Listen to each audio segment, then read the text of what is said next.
Hello again. I made a video 2 or 3 days ago titled True Challenge to All Islam.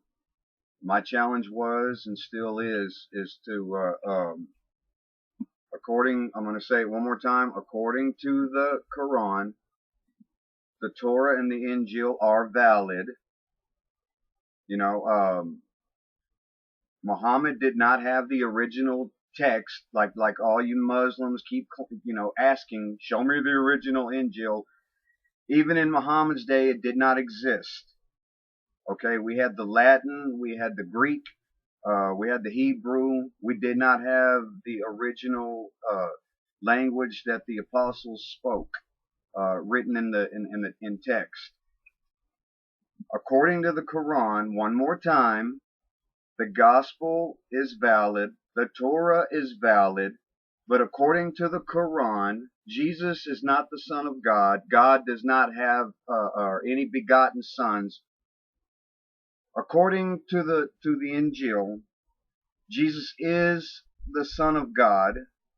I don't quite understand what you are not understanding about this.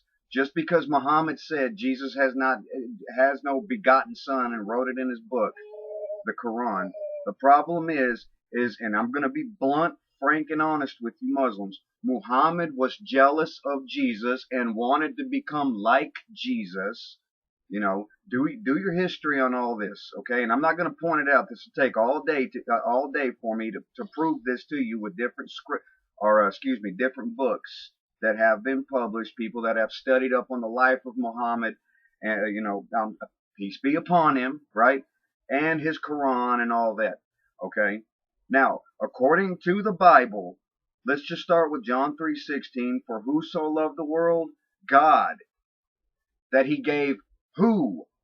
His only begotten Son, okay? And it didn't say to die on the cross. It says that whosoever believeth on him shall not perish, but have everlasting life. One thing I forgot to make, my point, was when Jesus was being baptized in the River Jordan by John the Baptist, and when he came up out of the water, they all heard a voice from heaven say what? This is my Son, in whom I am well pleased. Who was that voice? Who was that voice in heaven? It wasn't a big PA system going off. It was the voice of God, correct? Or to the Muslim, it was the voice of Allah, okay? He said, this is my Son. He didn't say this is myself for the Christian. He didn't say this is myself. And to the Muslim, he didn't say, this is my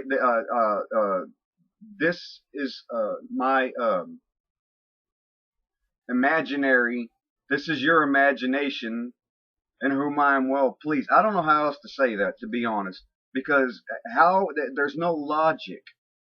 There's no logic with the Muslim, but technically there's no logic with the Christian either. How can Jesus,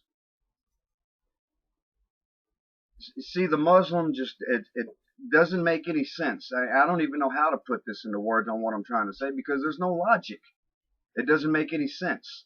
So the Quran talks about Jesus. The Bible obviously talks about Jesus.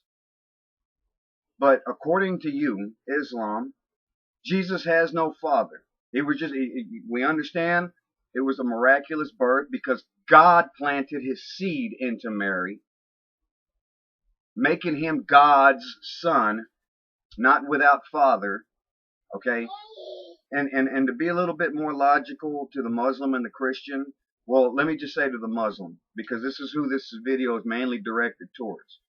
A man and a woman, just to have a son, let's say it like this, a man and a woman have to get together, okay? And this is going to sound kind of, but I have no other way to put this. A man has to nut inside of a woman. Do you understand so far?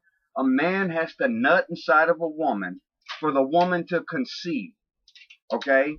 Now, God supernaturally, being a spirit, put his seed, spiritual seed, into Mary, okay, for Mary to conceive and have a son named Jesus, Yeshua, okay? So, Jesus walked this earth, but according to you Muslims, he has no father. He was fatherless. He only had a mother. Walked this earth with no father. That's illogic. That's 100% illogical. Ask yourself, Islam, ask yourself, then who is Jesus's father? Ask yourself. Nobody can walk this earth without a mother and a father. Jesus had a mother and a father. His mother was Mary. It was a miraculous conception, which the Quran even confirms. Miraculous meaning God supernaturally put his seed into Mary. So far, you with me? God put his seed supernaturally into Mary. You got it so far? For Mary to conceive and have a son. Mary was a virgin. She wasn't with no man. Okay? So where else and how did she just, boom, randomly appear pregnant all of a sudden and gives birth? I mean, there's no logic. There's no logic in the Islam. There's no logic in the Islam because you say Jesus has no father. I want you to use your mind, okay? Use your brain. God gave us all a brain. Yes, God gave us all a brain for us to use logic, real logic, real logic. There's no, like I said, there's no logic in Islam. You know, and yes, I am kind of a little bit upset because I got these two guys, in my last video that are just completely going around the question. Does Jesus have a father? They're going completely around the question like all of Muslims do. They can never give you a direct answer. They go around the question and try to throw other stuff in there to throw you off. That's not going to work with me. Okay? The question stands. Who is Jesus's father? And it's not no one. Everybody has a father, whether it's God or whether it's a human being on this earth. Okay? Answer my question. Thank you.